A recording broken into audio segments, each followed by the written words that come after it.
So Pat Riley created Heat culture and showed the franchise how to get to the finals. Now he's been to 19 of the last 52 finals as a player, a coach, or an executive, including being involved with all 7 in Heat history as a coach or an executive. So I like to think that I'm dressed like I know what I'm talking about here in Miami with a little bit of the pink, a little bit of the green. But Brian, you've actually covered the league in every city for years, including right here in Miami. So what do you think makes this franchise so different from the 29 others?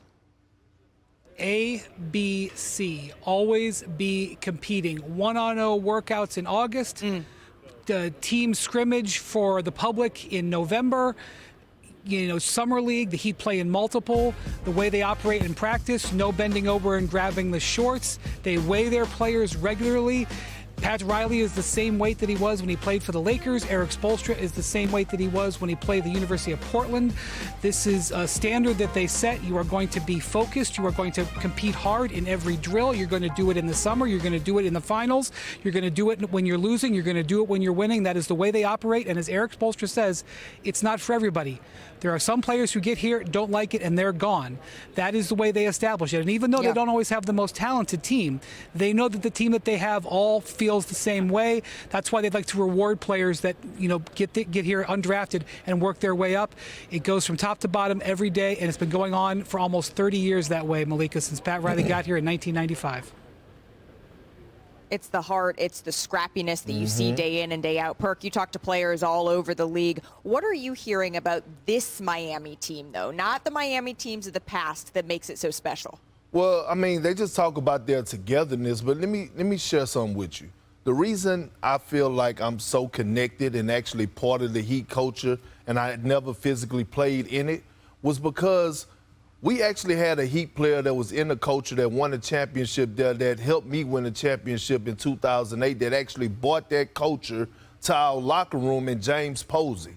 And James Posey was so valuable to our team. Like, we don't win a 2008 championship with the Celtics without Pose. And when he left, things started to down spiral in the locker room. When you talk about his leadership, when you talk about his work habits, when you talk about him holding guys accountable from the top to the bottom, that Heat culture ran through the Celtics locker room because James Posey bought it. We were so disappointed when he left. So it's a real thing, and it's contagious. And it's something that, it's respected around the league. You hear about the cardio that they have to go through, the body fat test and the accountability part, and it's not for everybody. But winning championships is not for everybody because everybody is not willing to sacrifice. But when I look at this Heat team, that's exactly what I see. The sacrificing. Don't care who gets the shine. Don't care who gets the buckets. Let's just get it done collectively. And like they keep saying, we just need 3 more. We need 4 more, things to that nature. No, and I'm going to add to that because, you talked about Pose and the culture that he brought from Miami to Boston. Well, Pose was was an assistant coach on our 2016 championship team. So when you talk about we need 1 more, we need to get 2 more, these messages are spelled out. But I want to talk about this, ladies and gentlemen. Ladies and gentlemen, let's get up my graphic. When we come to the board looking sexy, Miami deep. If I was in Miami, I'd go 4 deep for y'all, but I'm only 3 right now because I want to point out some hard-working gentlemen. Yes, look at this. This is Heat culture. They are first to the floor consistently. You see this. Kyle Lowry, he's 37 years old with a bad leg, and he's an NBA champion. He's diving on the floor. We already talked about charges. Strus, you see there. These guys, everyone, it doesn't matter who it is. Collectively, as a group, they have to be the hardest working because these are the clips that you're going to see in the film room.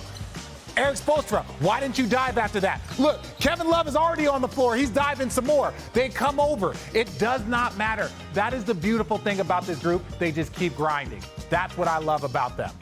Nick, Jimmy took a much more aggressive approach here in Game 2. He drove to the basket 19 times. That's compared to 8 in Game 1. So what is his mindset going into tonight's matchup against the Nuggets?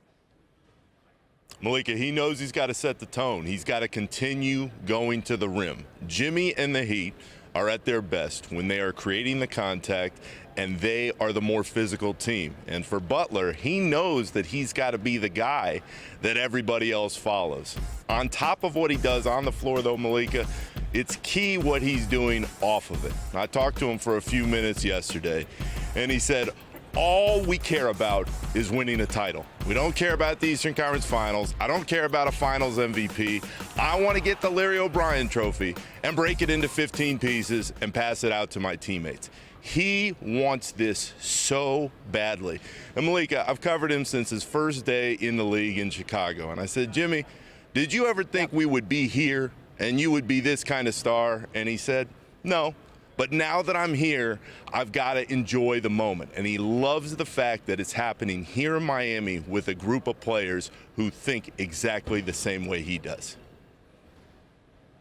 Break it into 15 pieces. As someone who spent a little bit of time with the trophy earlier today, I think that's easier said than done. Nick Friedell, thank you so much. Take a look at these numbers. Through the postseason, Jimmy Butler, he's put up very similar numbers to Jamal Murray, scoring the same average, the same field goal percentage, similar three-point shooting and assist numbers. You can see the entire breakdown here. And our Ohm Youngmisuk has been covering Denver for this entire postseason run. Ohm, how has Denver spent these last 2 days just getting prepared, shaking Game 2, and getting ready for Game 3 tonight?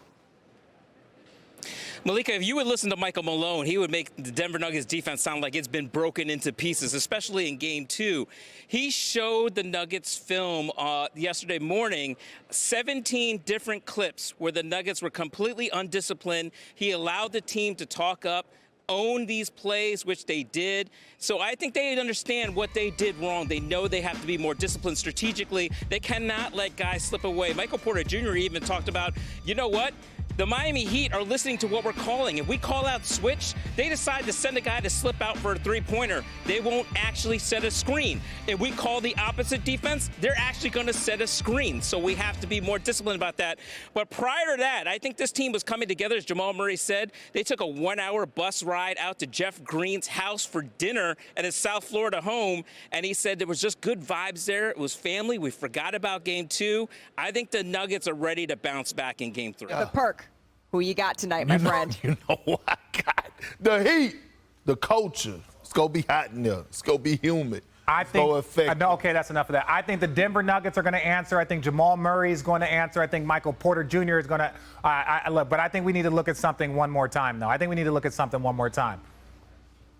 What's up, everybody? It's the morning of Game 3, and we got to get to the arena. Come on. Like that, bro. I like speedboats. I like cigars. I like hog mog. Come on, man. I like collard greens. Hey, Richard. Guess how fast I drove the boat today. I just that irks me, man. Like, I get it. The professional drove it about 102, and I drove it a whopping 10.3 miles an hour. So what you gonna do about that? So she drives just like she does drive. She drives like an old lady. She drove the speedboat like an old lady. That's ESPN. That's why you need me there. I understand with weight restrictions, Perk can't be there, but like on the boat. But like I can drive it. You okay, big fella? No, we're done. Hey, Richard. What? I'm the captain now. Oh, just look. You can come get your seat back, sis. Come get your seat back. Thank you for watching ESPN on YouTube. For live streaming sports and premium content, subscribe to ESPN+.